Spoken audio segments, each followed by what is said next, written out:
Hello, Carm here, and nice to have your presence on this 124th episode of the Town Hall Academy Summit as we explore the value of an accountability coach.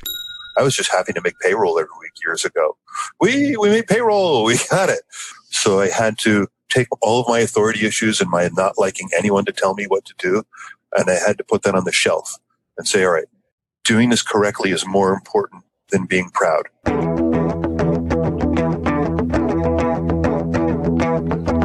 Welcome, automotive aftermarketers, to a Remarkable Results Radio Town Hall Academy.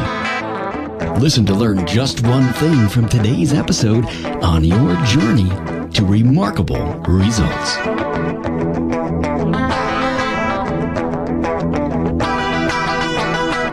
Hey, Carm Capriato here, and welcome to our weekly roundtable with aftermarket professionals as we bring a new and different topic to the forefront each week, and thanking Jasper Engines and Transmissions for their support of the Academy. Now, here's another reason to choose Jasper.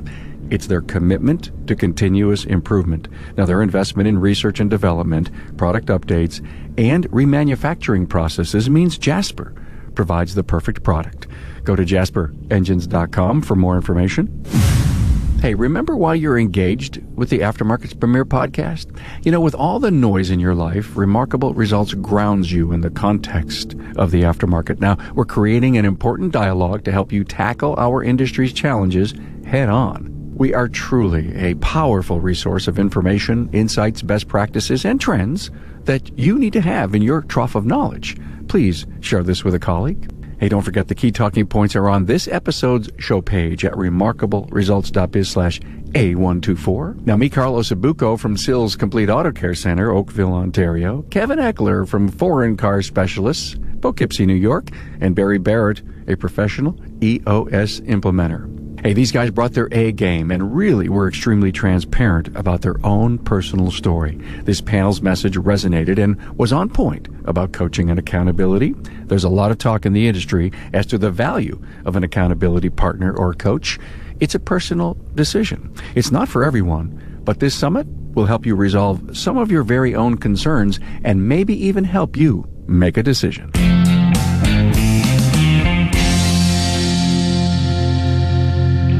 I'd like to introduce my panel. Oh my, what a great panel I have here. Carlo Sabucco, Sils Complete Auto Care Center in Oakville, Ontario. Hello, Carlo. Hi, everyone. Hi, Carm. Glad to have you here, man. Kevin Eckler from Foreign Car Specialists, Poughkeepsie, New York. Good afternoon, and thank you. Hey, Kev, glad to have you here. Barrett, professional EOS implementer and my friend. You're all my friend. You're all my friends. Yes. And appreciative friends that continue to share your great wisdom here on the podcast. So glad to have you here as we talk about needing an accountability coach. I look at two words, coach and the word accountability in there.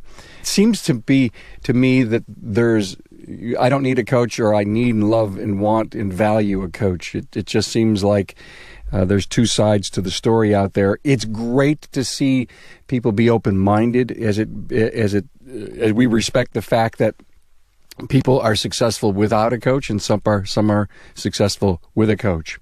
So, Kevin, I've always known you to be a person who has an authority problem. I've gotten to know you right away, and no one can tell you what to do. So how the heck is it that you hired yourself a coach? People often refer to, you have to hit bottom, hit a breaking point, hit a particular point in life where you've tried all of your options and they just don't work anymore before you finally have to admit to yourself, hey, I don't know it all. I can't figure this out. I can't make this work as well as it should. And I know that it should be working that way. There's got to be somebody that can help me or do something better. So it was hitting the point in my life where I'd run the shop for 21 years and not been successful and not been profitable, not to the degree that I should be. And as much as I hate taking advice from people, and I hate, like I said, I have authority issues. When I have a glitch in a system, I sometimes get frustrated that it doesn't work in the manner and the way that it should, or that I think it should. But as far as the business goes, I realized that I couldn't do it as well as it needed to be done. So I needed to find somebody that could help and guide me, but not just anybody that can help and guide me, somebody that can earn my respect, somebody that I felt understood me. because I'm not listening to somebody whose opinion I don't value. If you haven't earned that right, I don't see the need for your input. Guys, what I really want to drive at with this academy lesson here is the accountability piece. And I've always said this over and over again. You put your head on the pillow at night, and if you did or didn't do something good, bad, right on your goal sheets to move the company or your life forward, there's only one person in the morning you have to look at, and that's the person in the mirror. Yeah. And so many service professionals have come on the show and said, in order for me to move my business forward, because I didn't know what I didn't know, I needed this kind of discipline, if you will, the puppeteer. But the big thing that I hear, guys, and who was it? Which one of you guys said it's like a gym membership? Was it you, Kevin? Kevin, yeah. He says, listen, you're going to get a gym membership and be really proud of the fact. And I've been hearing this over and over again. Yeah, I talk to coaches all the time, and I say, you have your good clients and you have your not so good clients, and tell me about those not so good clients. And what I hear is they just don't seem to want to get done. Well, why don't you let them go? They won't let me go. It's almost like I'm a trophy. So why would you pay for a coach and not listen to that coach? Carlo, do you have any idea about that? Barry, you too. Yeah. I'll tell you, as a coach, I don't coach people that are like that. I refuse to. And I was like, you can't let me go. You have to let me go. I won't let you pay me anymore. Have a good day. Now you can continue dropping money in my account, but I won't show up. So, either Kevin, Carlo, you want to drop money in my account. You don't want to change. Don't worry about it. But I've just decided I'm not going to work with people who won't. Like, you have to have a certain mindset. And I love what Seth Godin said. He says, people like us do things like this. I only work with people who do things like this. People like us. That's it. If you refuse to change or you think none of us are as smart as all of us. And I was really lucky enough at a young age to start accepting coaching from people like Kevin says I respect. Jim Rohn said, you're the average of the 5 people you spend the most time with. I often ask people, who are your 5 closest friends? Think of them. Would you trade places with them? If the answer is no, guess what? You're like them. So you might as well start firing them too. And so you only seek to understand and seek to get people in your inner circle or any circle in your 12 people who are like you. Everything else works out. The pursuit for more will get you less. So, Carlo, a great family business, a legacy family business. You were born in it, I bet. Pretty much. So here's the deal.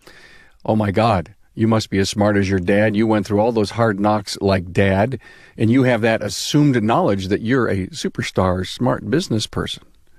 And when did you realize that there was a problem there? Probably in the last couple of years, I noticed where we had issues. And when we talk about coaching, when I made my notes, until I started getting involved with a C-suite, like a CEO executive coach, something outside the automotive industry, did the light get turned on. I've been through coaching since I was 16 years old. And exactly what we had just commented about, you have a coach and the coach says you need to get through and do this, and it doesn't get done. So you just do the same pattern over and over again. And I see it a lot of times with shops. Until I got a C-suite coach, I didn't realize that not all coaching is the same. Not all accountability is then the same. When we use the definition of a technician, it could be a guy with a toolbox, or it could be a 20-year veteran, but we call him a technician. Coaching is, in my mind, in my experience now, has been painted the same way. Not all coaches are the same, which means the level of accountability is different in those particular cases. Barry made a very great comment when we were just getting on the thing. I don't coach owners, I coach leaders. Well, again, what type of coach is an owner looking for? And that was me a couple of years ago. I was no longer looking for the automotive coach in my industry. I still have one, but I needed someone outside our industry who could work on leadership skills, who could work on me, because I was the problem. I've got great intellect in the business. I know the numbers. I know the business. I know those items, and I know how to get around them. But I had problems with me in my leadership and how I was aware of my own personal self, how I was not aware of my people around me. I was oblivious to some of their comments because I didn't understand it until I got a C-suite coach, and he made me accountable to that. That's where I realized there's a difference in coaching, and also what level of accountability are we looking for in that defined coach.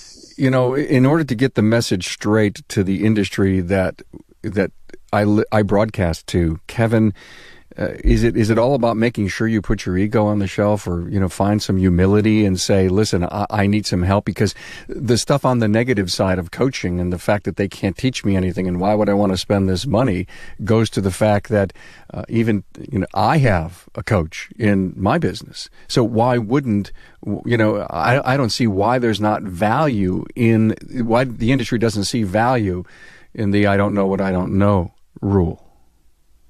From my experience and my side of it, having gone from a tech to an owner, my opinion is techs are really proud. We take on really difficult challenges. We take on things that people can't fix. We all like to be the hero. We like to solve the very difficult things, and there's an awful lot of pride involved in that. And there's a lot of satisfaction in taking on those things. And sometimes we're almost a little too prideful.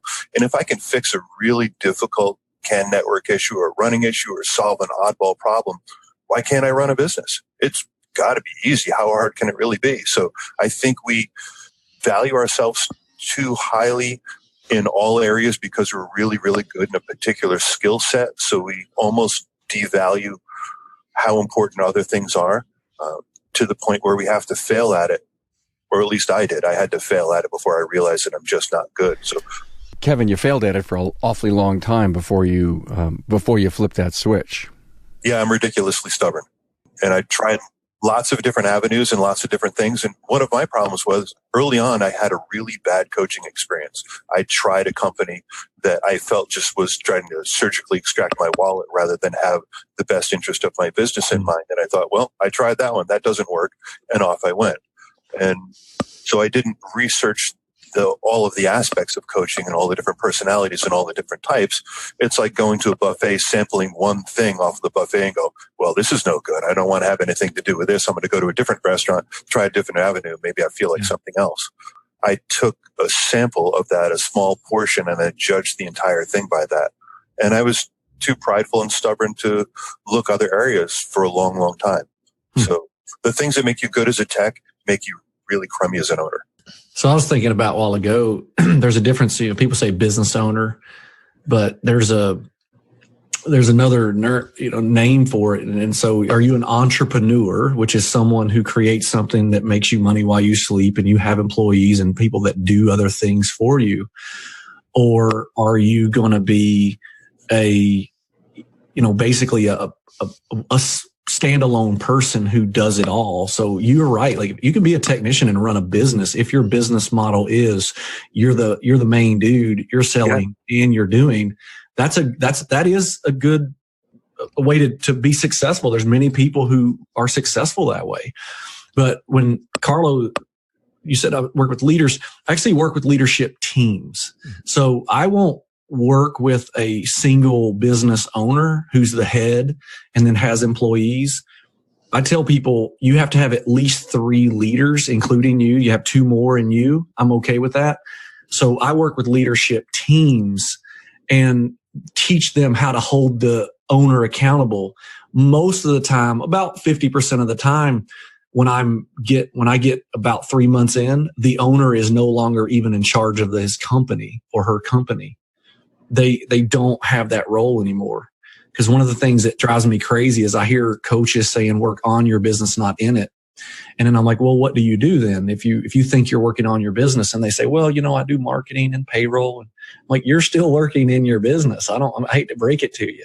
Like, your job is to delegate all that and then creatively grow your business by ideas. We get paid on ideas more than anything. And so if you're not the idea person driving that ship, you're still working in your business. Yeah. And part of that, Barry, is, in the tonality that you go through that system or that process with an owner and that leadership team. When we talk about accountability, you are accountable to those leadership teams to find out, just like in Kevin's case, if they're stubborn and don't want to go over it. I would see as a coach, that you're the accountable person to say, okay, he's stubborn. We can't get around it. We need to figure out how to address that. Not just hey, we need to get you to that point down the road, but we have a problem right now. We need to work on that. And when we talk about accountability, that comes back to high quality coaching, high quality education, not just any coach. And that when the subject of accountability is, I would look to Barry saying, okay, if I'm a stubborn person or I have a micromanaging, that's where the accountability comes into, is you got to get around that, not just keep on focusing on the end. Yeah. In Kevin's case, like he said, he's stubborn, and we all are to a point, right? Mm-hmm. So Kevin's a high D. Like I use the DISC assessment on a lot of people. Like I know 1,000% Kevin's a D. And so I am too. And so if you're a D and you don't have a D coach, you're screwed, because you're going to steamroll that person. Me and Kevin are going to come to a head, and then I would just simply ask him a question. And I'd say, well, Kevin, I understand that, but let me ask you a question. Could you be wrong? And if he says no, there's no battle to fight there. Like, it's just, you're not open to figuring this out. And the other thing is, if you could convince yourself, Kevin, that there's a better way, would you be open to it? Yeah. I didn't say if I could convince you, because I'll never convince you of anything. If you can convince yourself, then we're on to something. If you can't, I don't have a shot. Yeah, I think you have to come to a point where you admit to yourself that those faults, that stubbornness, I had to come to that breaking point and realize that my stubbornness, my thinking, I knew all of those things I need to put to the side, which is where the respect issue comes in, because whoever is telling me that I need to change things, as difficult as it is for me to change, I have to that person has to know me, not just in a business sense and know where I'm looking to go business wise, but they have to understand me as a person. Because if they don't understand my personality, like you said, you have to know how to relate to the personality. They've got to understand the dreams and the visions and the personal struggles as well as the business struggles. And if you understand that in me, I'd be foolish not to take your advice, because then I know that your advice is just strictly for my best interest. But you also know that I'm highly distracted and I take on too many different things. I have too many different agendas, and we need to streamline and pick individual goals they can achieve and build on those. So you would know that you'd have to hold me to those individual points, and then we can successfully move forward in a pattern. But if you didn't know that of me, your advice may be in a completely different direction, and then it wouldn't be successful, because your tailored program might work great for somebody else, but just doesn't match who I am. Right. So you having great insight is incredibly important. Wise assessments. I love it. Yeah. Humility is really important. We have a core value. It's humble confidence, which means, I show up. I don't know everything, but I've done my homework, and that's a core value. And I think that people start talking about core values, and that's guide your accountability. One of the other core values is in our company is radical transparency.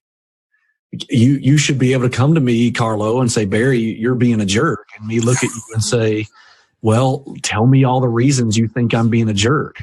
Mm-hmm. And then the leadership team, the reason it's so good to have a leadership team of open, honest communication is because somebody can second that opinion and be like, yeah, you're being a jerk, and here's why. And they'll have to look at myself and, well, I'm being a jerk. So what do I need to do to change that? Uh-huh. And, I love Ray Dalio. I don't know if you ever read the book Principles. It's right behind me, but I stole this from him. He said, I went from, I know that I'm right, to how do I know that I'm right? And I'm like, man, that's such a great analogy of humility, and like, how do we know we're right?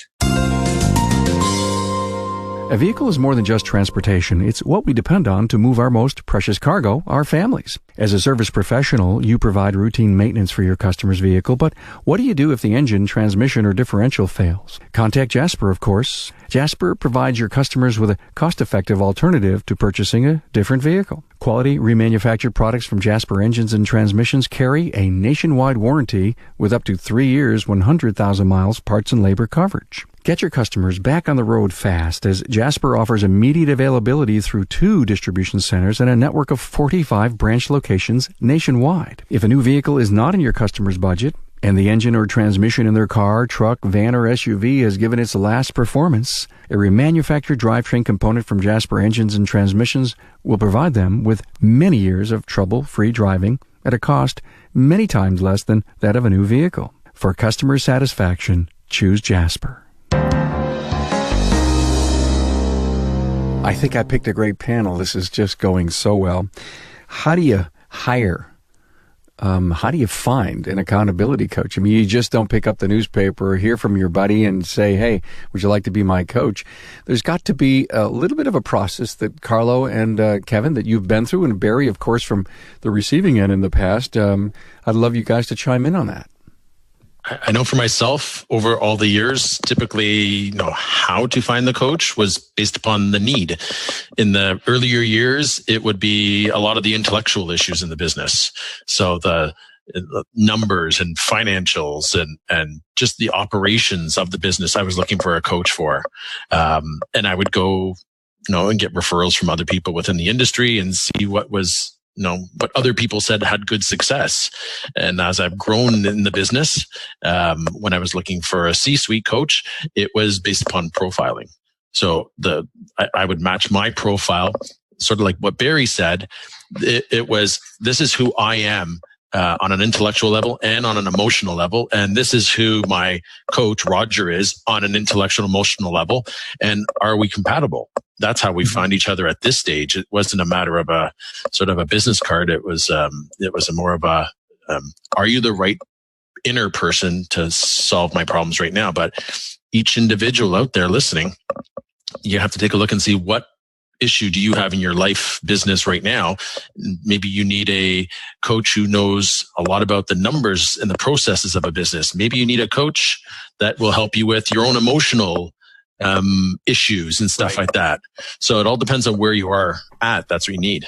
Kevin, when you hired your coach, did your coach had worked and borne the same cloth that you did, having had been in the same business, for you to respect the advice? For me personally, absolutely.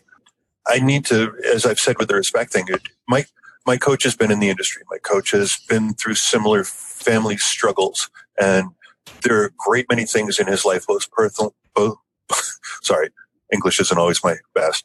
Sorry, the voices in my head sometimes overpower. Well, wait a minute. The problem with Kevin is he just came back from, a week-long cruise, so you're still on, Europe time? Yeah, that was fantastic. That was a great time. Good for you. And I never would have been able to do that if I didn't have a coach. Good for you. Yeah. Because we've been able to align things in business so much so to a point where it's successful. And I'll transition a little bit there. We were in Europe we were gone for 12 days with a great supplier. Fantastic time. I contacted the shop twice, and it was both times to say, you guys are incredible. Thank you so much for being a wonderful team and taking care of this so that my family and I could really enjoy this time. It wasn't 4 or 5 times a day. What's going on? I hear there's an issue. I got an email. I got a text. Holy crap, did you do this? Through coaching, we've been able to develop a culture where I look at this and we go away on vacation. It's like I throw the gauntlet down and my team goes, oh, you're going away? Watch this.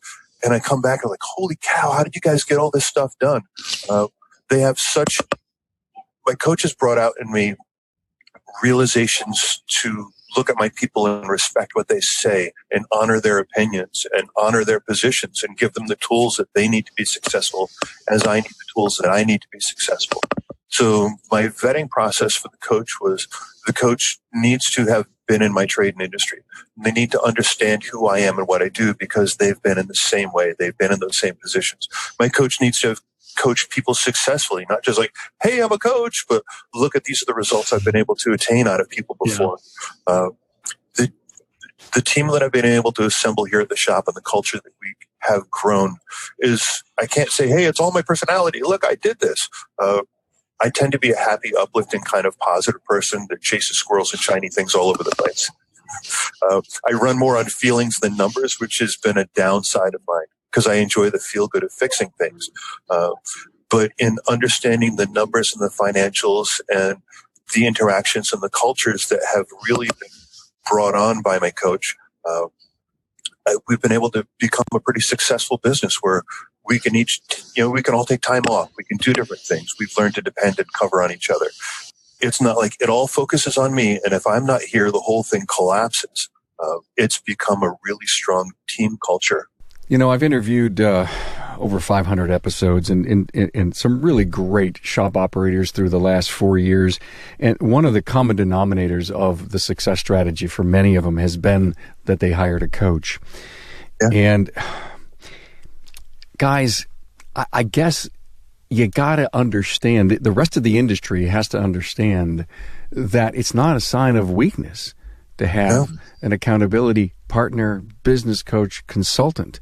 And I think that may be the problem that's stopping some of the people in the industry from making that move by saying, yeah, I finally had to hire a coach to get my act together. Well, I would almost rather say I hired a coach to get my act together. I get to. Mm-hmm. Not I have to. I get to. I get to. Yeah.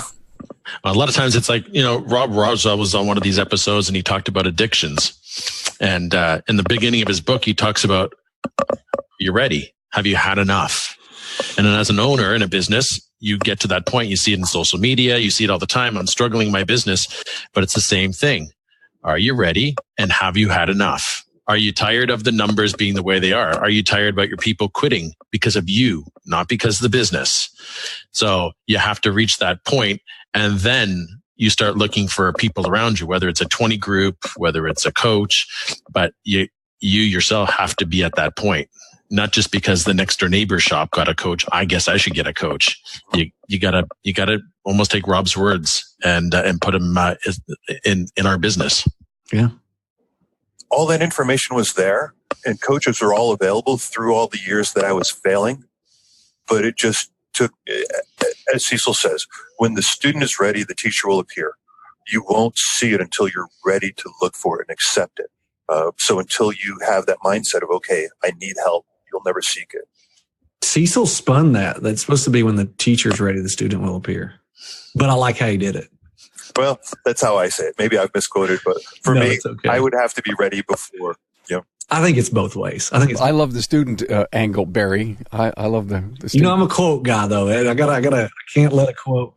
I know from my practical application, until I was ready, you could stand there and tell me everything in the world. That teacher's wasting their time. You're right. That's why I told you people like us do things like this. Like, I just won't deal with it. Like, I've had so many headaches. I used to be in a different role where I would teach people who someone paid to send to me. Mm-hmm. And I had to drop my D, and it was very hard. I'm a 99D. And so I would deal with them. I'm like, okay, and try to inspire. And then I'm like, and then I would end up calling the business owner back and saying, hey, you need to fire this guy or fire me. Which one do you want to do? Because he needs to go, and he's just not for me. Mm-hmm. And I've never had anybody do it at that moment, but they stopped taking my coaching because I didn't allow it. And then 6 months later, they said, hey, we fired the guy. I got a new guy. Would you like to coach? And I said, yeah, let's talk to him first because I want to know if he's open to learning. Mm-hmm. Barry's 100% right in that. There's a lot of times where, you get a coach and they push to make change and to hold you accountable, put your feet to the fire, and the owner or the leadership team doesn't. I only speak for myself. That's when the coach needs to say, you know what? We need to call it a day. Because if you don't want to make change, it starts with you. So, and I admire Barry for making those comments as a leadership trainer and a leadership coach, because that takes a lot of nerve to sort of walk away from a client who puts food on their table. Yep. But that's really the necessity of accountability. As a coach has to sort of say, if they don't want to stop micromanaging, we've been working on this for like 6 months and you're not changing, then I guess something's wrong with you or me. Yeah. It's either one. And this is why I talk to, business owners. I say either hired the wrong person or you created the wrong person. That's your two options. You have no other options. And so I either brought on, and my guarantee, as a matter of fact, is if I show up and you don't pay me until that I'm done. I don't want your money until I'm done. And my guarantee is if I show up and you don't get the value, you don't hand me a check, I go home. No, don't worry about expenses, if the flights and all that. I'll take care of that. Because if I show up and we weren't a good fit, I didn't do my due diligence of doing a needs and analysis, sales 101, and finding out if we were the right fit when I showed up. That's my responsibility. That's my accountability and my promise to you. So you don't have anything to worry about. That's some great advice for the industry right there. Let's just not get a coach for the sake of having a coach and, again, the trophy thing. Let's do some very heavy due diligence.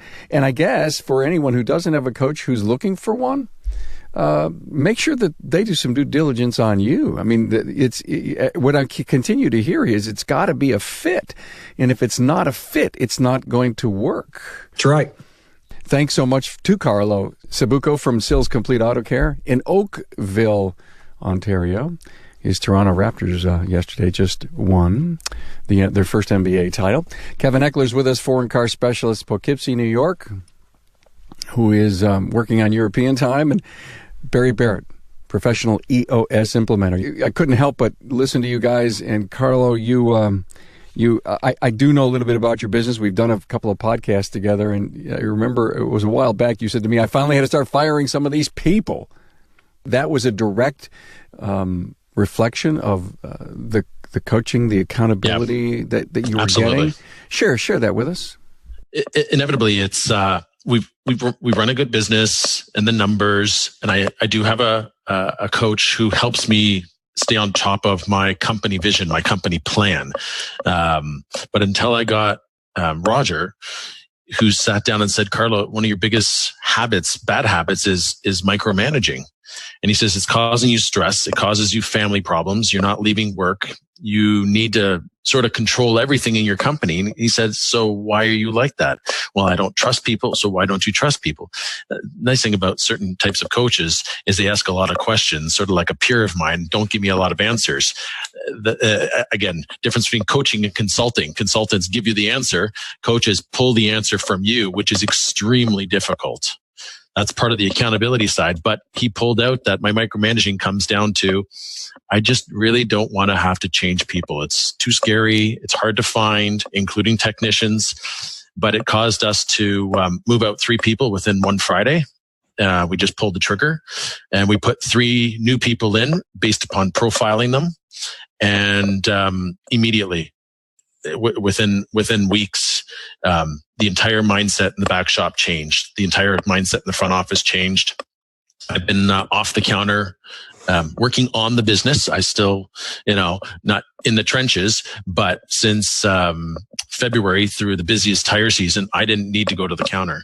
Nowhere near what I used to when I micromanaged. And I still have a micromanaging problem, but changing people. But I would never have changed them if I didn't get that experience, that skill pulled out of me, and being held accountable for it. Roger's actions were, if you have this huge habit, this bad habit, I'm going to educate you. So he made me read a ton of literature on micromanaging.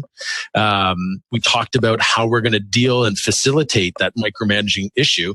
And then he said, now pull the trigger. And he says, if you don't want to pull the trigger, then you're still a problem. So I like him. Yeah, it's and Roger's background is former executive of a very large brewing company in USA and Canada and North America. So he was responsible for several thousand people under him. So it's a big deal when you get told that you're the problem. You're the problem. And then here's the reason why you're like that problem. You don't understand your people. Did you not just feel what she told you? No, I didn't feel it at all. Well, that's a problem. And I would have never have known. That's why I love Roger asking questions. I talk about the Socratic method a lot because I tell people I love it so much because you can't get mad at me. You might feel like you're getting mad at me, but what you really don't like is your answer to that question. And so I didn't say anything. It's just a question. That's one of the things I throw up my hand and I'm like, it's just a question. And people are like, it's a trick question. I'm like, well, it's a trick question because you don't know the trick. Once you know the answer, you know the trick. It's no longer a trick question. It sucks when you feel like you're paying money and all you're getting is more questions. Really, you just give me the answer. That's what I'm paying you for, but that's not really what it should be about. Socrates also said that the real question, the thing is that I don't know anything. He's like, I don't know anything. So when you ask questions, you get more information and you learn more.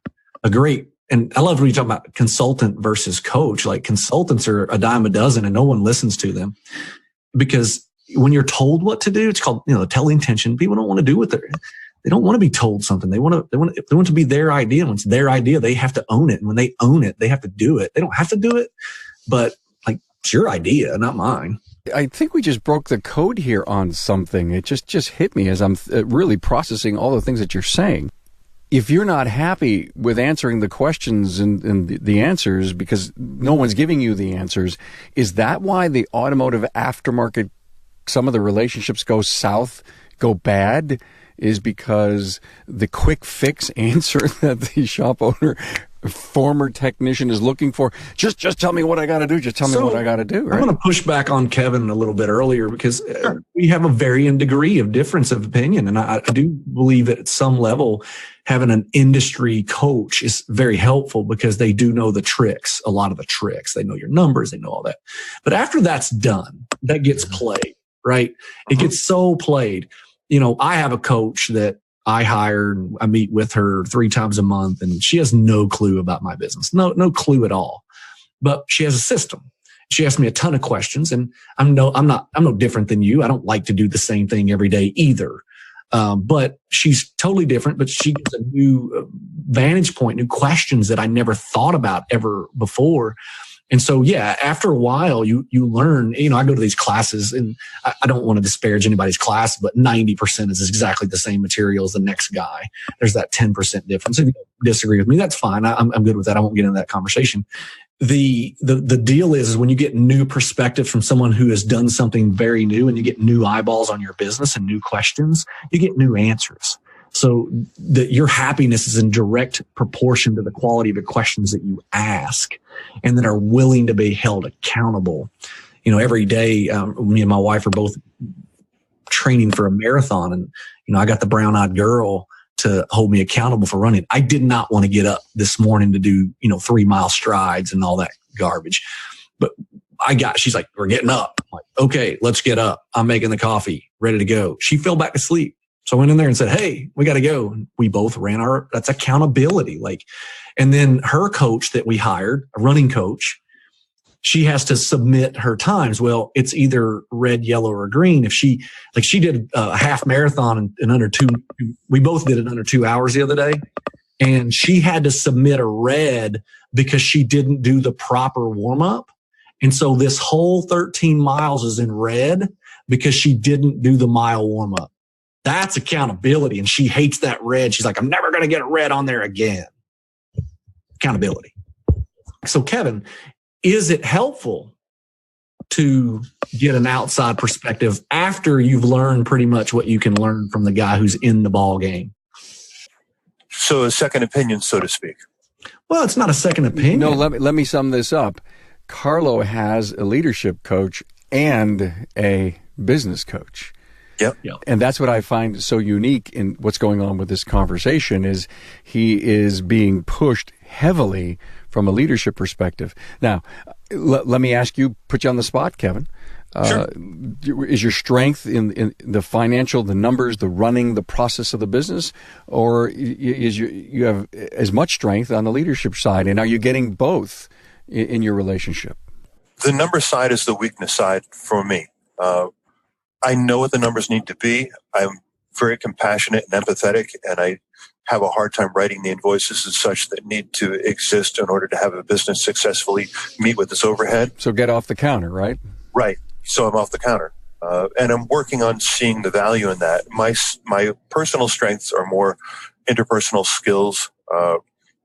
We build a really strong culture. I've assembled a really good team, and I encourage the guys. I'm very honest with myself about the mistakes that I've made in my past, the failures I've had personally. So when one of my guys has a failure, has a mistake, something doesn't go right, I don't beat him into the ground. It's like, hey, I've been there. I've done that. Let's find the solution. Let's work through this. It's okay. We can succeed with this. We can move forward and get better. So my strengths are more on the emotional support, the teaching and training with the technical stuff. Lisa handles more of the numbers and different things because that's more her area of expertise. I've definitely needed coaching in leadership. So that's an aspect that I do. And kind of in answer to Barry's stuff, we go to Vision, we go to the SGX that WorldPAC does. We go to a lot of different training events. And oftentimes when I'm in these different training events, I will take other coaches' classes to always sample other opinions and other things out there. And it's kind of like the way a tech fixes a car. There's only a certain number of ways you go about approaching a problem within reason. So there's no magic secret sauce that one person has that nobody else has ever heard of or ever thought of. But it's nice to see other people's approaches. I notice certain other coaches have more of emotional connections with people. There are more feel-good coaches. There are more coaches that kind of gently push and guide. There are people that hit in the back of the head with a 2x4 if you need it. It all depends on what situation you're in. And people, I can look at a painting. You can look at a painting. We can all look at the same painting and see completely different things. There's different memories in our past that you relate to and associate with that picture or what its message is. You know, you go to MoMA. I've gone to the Museum of Modern Art with the kids down in the city, and I'll look at something on the wall or a sculpture or something. I see something totally different than the other 20 people that are sitting in the room. So all of my life experiences from the past have brought me to a particular position where I have a certain perspective. So it's nice to have other people's insight. Hey, did you see this? Did you notice that? Did you see it from this angle? Don't you like the way the light changes the view on that? So it's cool to see those aspects where people go, hey, I noticed you're really good at that, but have you thought about approaching the situation from this angle? And it's nice to see those things. So for me, it's nice to have a coach that sees things in the same way that I do to help me understand. But it's also really nice to get other people's perspectives to make sure I'm seeing the full picture. You stand in front of a billboard. The guy that's putting up the billboard, he's on that little plank in front of it, and he sees the billboard like right here. And he sees that cubicle that's right in front of him. But the kid on the sidewalk 100 feet back sees the entire picture, and he knows if the guy's putting up the panels in the right order or not because he gets the large perspective on it. Sometimes I'm in too close. I've got my nose up against the billboard, and I can't see the giant perspective or picture of the entire billboard, whereas somebody, my coach, is standing 100 feet back and looks in and goes, okay, that little piece right in front of you, that looks great. But if you see how it plays into the entire picture, that isn't the entire picture that you're wanting to paint or create or be. So what you see in front of you is not the entirety of the whole. That's where an outside perspective for me comes in really helpful. So let me ask you this, both of you shop owners. Do you allow anyone in your organization to hold you accountable to the level you would allow a coach to hold you? Good question. We have weekly meetings. I'm always open to stuff. And if I'm working with my coach, or we have an idea on something and we implement it, the guys would be like, hey, we're not doing this like you said we were going to do it. And I have to sit there and go, you're right. I kind of failed at that. Let's work on going forward with that. So it's not like, hey, this is my meeting, this is my business, and you guys don't matter. Do what I tell you. It's like, all right, here's where we need to go. Am I doing this right? How do you guys feel about this? Are we seeing the results we need to? That's good. So there's accountability within, because if I don't have the team on board and I'm not doing what I say, why should they believe me? Mm-hmm. So yeah, I'm the leader. I suck. I don't follow through with anything. My words are just hollow and empty. Follow me. People will be like, yeah. Same way I look at my coach. If my coach talks, but he hasn't ever done any of this successfully, why would I listen to him? Right. You wouldn't. No, not at all. Carlo, how about you? That's a great answer. Thank you, Kev. The question is can my staff hold me accountable to the level as, depending on which coach? I'm working on that, because my problem that I've had is teaching my staff to be empowered to make those decisions. For years, I've been the owner. This is the way it goes. I know best. But the problem is I need to empower them. And secondly, I need to understand where my role is when I empower them. So when they push, I need to understand that at the end of the day, they're going to achieve their numerical target goal, but they're also going to achieve the bigger picture vision of my company when I empower them. And that empowerment is what I'm working on right now, i.e., hence I'm home today, is because they have said, you know what, we've got it covered and we'll hit the targets at the end of the week and you need to leave. I love it. By the way, when Carlo came on before anyone was here, and I said, hi, you must be at home. He goes, yes, it's a practice day. And I loved that. I mean, he's always been so transparent and so honest. He's been a huge giver to the show. And wow, I'm practicing being at home. I think core values, like everything, I look at everything goes back to core values and the 5 to 7 core values that you can have in your business. And one of the big problems is people don't understand their core values. You should be able to list them and then tell a story about each one of those core values. And that drives your culture. Peter F. Drucker said, culture eats strategy for breakfast. And so I think about, and I said this on the last podcast I was with Carlo, and I said, my kids literally have every right to call me out on my junk. My 14-year-old boy can say, Dad, that's not what Barretts do. You're not acting the way you're supposed to, because sometimes we don't. And so the ability for my son to be able to say, that's not what we do. That breaks this core value and you shouldn't do that. And I'm like, yeah, you're right. My apologies. And then moving on, like, changes the game. That's empowerment, but they have to know what to be empowered to. And that core values is where we start, right? You also need to be able to understand that if they want to make a decision, if they challenge you, it's wrong. You also need to learn how to stay quiet and let them go through those motions, because they're going to learn a real big learning lesson themselves, even though you know you're right, but you got to start the game that way. Yeah. If they go back to that core value, they state the core value that you're breaking. Like, what do you say to that? Yeah. Okay. You're saying, Carlos, that even if they're wrong, like, let them go. Right. I love that. Yeah, absolutely. Like, mistakes are, experience is the name we give to our mistakes. Mm-hmm. Let them make the mistake. Hey guys, it went places I didn't expect. I really think we nailed the issue about the value of an accountability coach. We talked about should we or shouldn't we, and what we do know and what we don't know. So I really think we nailed it, which is always what we try to do each and every Friday here on the Town Hall Academy. Let's go around the room. Any final words or comments? Kevin, I'll give you your last word. Just from my own personal experience, I'm really good at what I'm really good at, and I just had to admit that I'm not good at, I had to admit my weaknesses. I had to identify them. I had to be really honest with myself and search inside and go, all right, I'm really good in this aspect, but here, and here, I'm really not. So I had to take all of my authority issues and my not liking anyone to tell me what to do, and I had to put that on the shelf and say, all right, doing this correctly is more important than being proud. The end result that I'm going to gain from listening to somebody that knows more is of more value to my family than me saying, no, I got this. So having someone to submit my will to, as you could say, was for the better good. It was for the bigger picture. And it took a while for me to get to that point where I admitted that.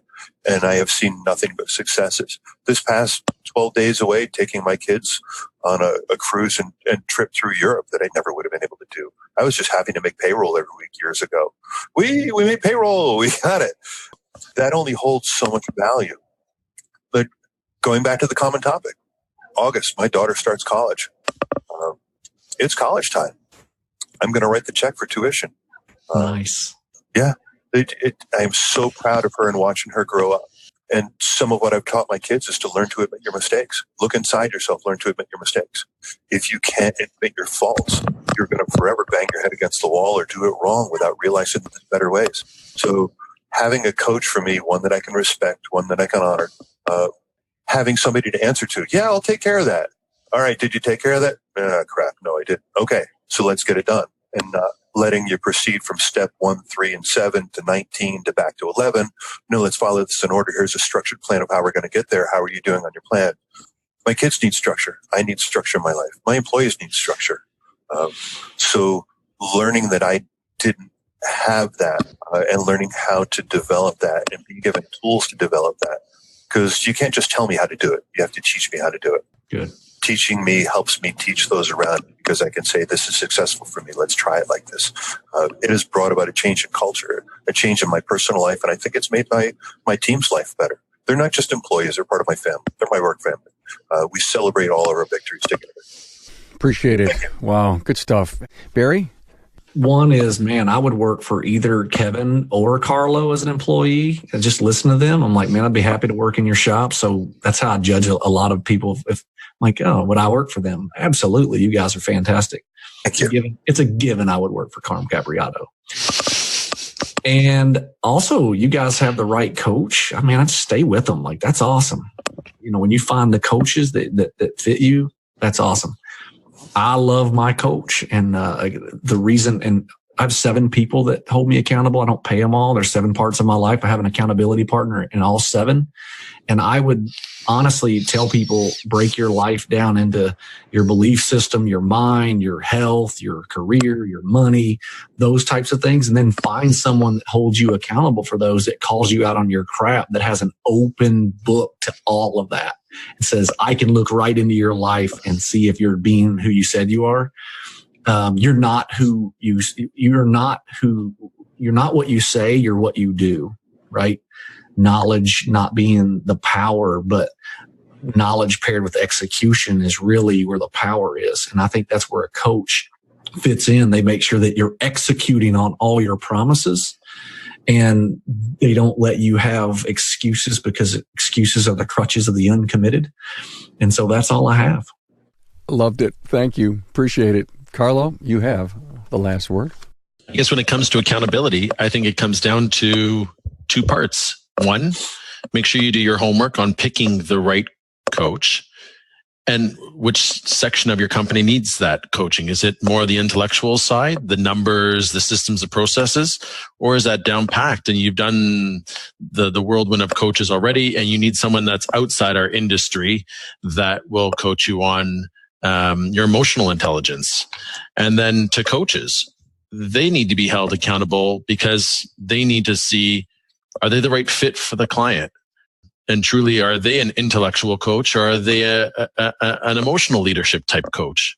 And once you have a good fit between the 2 of them, accountability just happens because you're willing to do it, not because you're forced to do it. But if you feel like you're always being forced to achieve something or pushed to do something, then it's not a 2-way street. And that's where people will start pointing the fingers at each other, saying, well, I'm not doing this and it's not working. There's a problem. There's not a good match. So I think accountability comes down to both parties looking themselves in the mirror and achieving what the goal is. Fantastic. Fabulous, great wisdom. Another home run. Carlo Sabucco, Kevin Eckler, Barry Barrett. Thanks so much, guys. Thanks for being on board to listen and learn from the premier automotive aftermarket podcast. Until next time.